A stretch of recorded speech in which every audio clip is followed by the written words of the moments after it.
ఇప్పుడే జీ5 app download చేయండి. చూడండి మీ ఫేవరెట్ టీవీ షోస్ ఎప్పుడైనా ఎక్కడైనా. ఆద్య, నిన్నిలా పెళ్లి కూతురులా చూస్తుంటే ఎంత ఆనందంగా ఉందో తెలుసా? నీకు ఆనందంగా ఉందేమో, నాకు చాలా భయంగా ఉంది శ్రీను. భయమా? ఎందుకు ఆద్య? అందరి ముందు పెళ్లి పెట్టెల మీద కూర్చొని పెళ్లి చేసుకోవాల్సిన మనం ఇలా చాటుగా పెదనాన్నకి తెలియకుండా పెళ్లి చేసుకోవాల్సి వస్తుంది. తప్పదు కదా ఆద్య, మన పెళ్లి జరగాలి అంటే మామయ్యకి తెలియకూడదు. ఇది పెదనాన్నని మోసం చేయడమే కదా. పెదనాన్నకి ఇప్పుడు చెప్పలేం, అందుకే తెలియకుండా పెళ్లి చేసుకుంటున్నాం.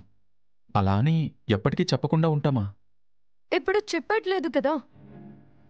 సారీ ఆద్య, ఈ పరిస్థితి రావడానికి కారణం నేను. తొందరపడి నేను తీసుకున్న నిర్ణయం వల్ల అందరూ ఇలా బాధపడాల్సి వచ్చింది. అయినా మన ప్రేమలో నిజాయితీ ఉంది, అందుకే చివరి నిమిషంలో నా తప్పు నాకు తెలిసొచ్చింది. ఇంట్లో అందరూ నా బాధను అర్థం చేసుకుని మన పెళ్లి చేయడానికి ఒప్పుకున్నారు.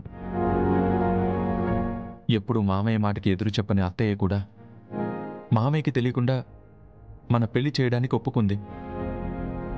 మన ప్రేమ గెలవాలి, మన పెళ్లి జరగాలి అని ఆ దేవుడు రాసిపెట్టాడు కాబట్టే చివరి నిమిషంలో అయినా మన పెళ్లి జరగబోతుంది. దేవుడే మనం ఒక్కటి కావాలని ఆశీర్వదించినప్పుడు మామయ్యకి తెలియకుండా పెళ్లి చేసుకోవడం మోసం ఎలా అవుతుంది? ఏమో శ్రీను, నాకు మాత్రం భయంగా ఉంది. నిజంగా మన పెళ్లి జరుగుతుందా?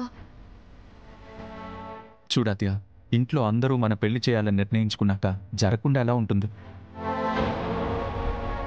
నువ్వేం టెన్షన్ పడకు. నా వల్ల ఎన్ని పొరపాట్లు జరిగినా ఆ అపార్థాలన్నీ పోయి నువ్వు ఇలా పెళ్లి కూతురులా తయారయ్యావంటే ఇక మన పెళ్లి జరగదన్న భయం ఎందుకు?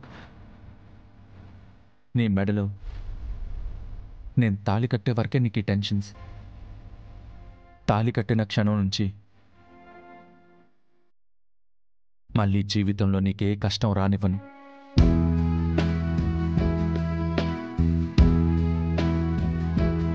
నీ కన్నీళ్లకు ఏనాడు నేను కారణమవును.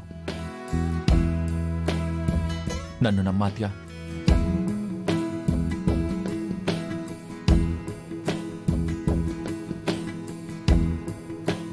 నిన్ను దూరం చేసుకుంటే నాకు నన్ను దూరం చేసుకున్నట్టే.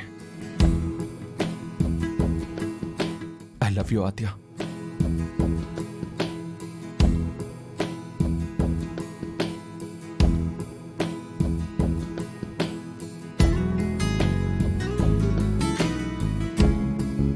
I love you Srinu.